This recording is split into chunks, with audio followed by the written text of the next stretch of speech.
বর্তমান বাংলাদেশের প্রেক্ষাপটে দুইটা দল আছে মাঠে। একটা হচ্ছে জামাত আর একটা হচ্ছে বিএনপি। মানে শক্তিশালী দলের হিসাব করলে আমরা এই দুইটা দলই আছে। এই দুইটা দলের মধ্যে আসলে বিএনপির কাছে কিন্তু মাঠ পর্যায়ে জামাত আসলে কিছুই না। একটা কথা মানে মনোযোগ সহকারে শুনবেন, কারণ বিএনপির কর্মী দেখবেন সারা বাংলাদেশে যেখানেই ডাক দেবে সেখানেই দেখবেন জড়ো হইবে, কিন্তু জামাতের কর্মী কিন্তু ওইভাবে পাইবেন না। আপনি এই 10 জন 20 জন 50 জন এই পাইবেন, কিন্তু হাজার হাজার কর্মী কিন্তু জামাতের পাইবেন না। তা একটা দিক দেখেন, বর্তমানে নিষিদ্ধ হচ্ছে আওয়ামী লীগ। নিষিদ্ধ মানে কি, ওরা কোথাও যদি কোনো আন্দোলন করে কিছু করে ওদের করতে দেয় না। কারা করতে দেয় না? করতে দেয় না হচ্ছে বিএনপি। আপনি একটা জিনিস দেখেন, জামাত কিন্তু কখনোই যায় না ওদেরকে তাড়ানোর জন্য। ওরা মিছিল মিটিং করলে সেখানে কিন্তু জামাত যায় না।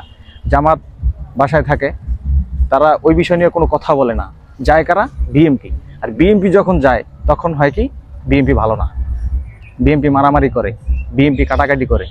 এখন দেখেন দেশের যে এই যে আওয়ামী লীগ যে নিষিদ্ধ হয়েছে বা ছাত্রলীগ যে নিষিদ্ধ হয়েছে, এটার জন্য কি বিএনপির দায়িত্ব দেওয়া হয়েছে? কেন বিএনপি এটা করবে? এটার দায়িত্ব হচ্ছে বাংলাদেশ সরকারের। কিন্তু সরকার কিন্তু এই দায়িত্ব মোটেও মানে পালন করতেছে না।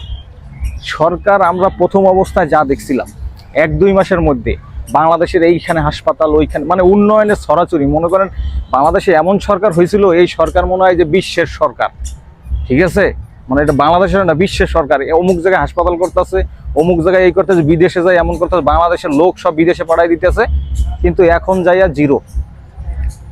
মানে তাদের নিজেদের কাজ হয়ে গেছে, এখন নিজেদের সবকিছু গোছানো হয়ে গেছে। এখন আমার মনে হয় কি ধান্দা হয়েছে কেমনে ফুটটা যাওয়া।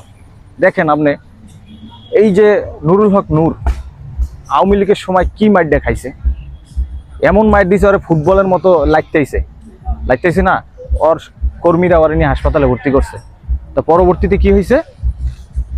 পরবর্তীতে দেখেন ওরা যে কয়দিন আগে যেই পিটানিটা দিল, মানে এই যে এই পিটানিগুলো দিছে, এই পিটানিগুলো দেওয়ার পরে যে যারা যারা পিটাইছে সেগুলোর চেহারা কিন্তু ফুটেজে দেখা গেছে। কিন্তু কি এই সরকার কি কোনো উদ্যোগ নিছে?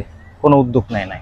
তাহলে মানে বর্তমানের যে সরকার আছে এরা আসলে কোনো দায়িত্বই নেয় না। এরা নিজেদের আখের গোছানো হয়ে গেছে গা, এই আখের গোছানো শেষ হইব, এরা চাম্পাট দেব। কিন্তু আসলে বাংলাদেশের জনগণ কিন্তু তাদেরকে ছাড়বো না। যতই আখের গোছান লাভ নাই, জনগণ কিন্তু আপনাদের একদিন না একদিন ধরবেই। তা যাই হোক, একটা কথা বলতে চাই, আসলে আমরা সবাই বর্তমান বিএনপির আসলে খারাপ বলতেছি। দেখেন ওরা কিন্তু দেশটারে মানে শান্ত করে রাখছে। দেখেন আপনি দেখবেন যে এইখানে আওয়ামী লীগ মিছিল করতেছে, ওইখানে মিছিল করতেছে, পুলিশের গাড়ি পাশে দিয়ে যাইতেছে, পুলিশ কিছু বলে না। বলে কারা? বড় হয়েছে বিএনপি। কারণ বিএনপি যদি একজনের ধরে পিটায়, আওয়ামী লীগকে ধরে পিটায়, আমরা খারাপ মনে করতেছি। কিন্তু এই বিষয়ে কিন্তু জামাতেরাই চলতেছে। জামাত তাদের রাস্তা ক্লিয়ার করতেছে। তারা কখনো কোথাও দেখি নাই যে বাংলাদেশের যে বিএনপি একটা মিছিল করছে, জামাতে সেখানে যে হামলা দিছে বা জামাতে তাদের তারাই দিছে, এটা দেখি নাই। যাই হোক, সবাই আসলে আমরা বাংলাদেশের নাগরিক, বাংলাদেশটা ভালোভাবে চলুক এটা আমরা চাই। যাই হোক।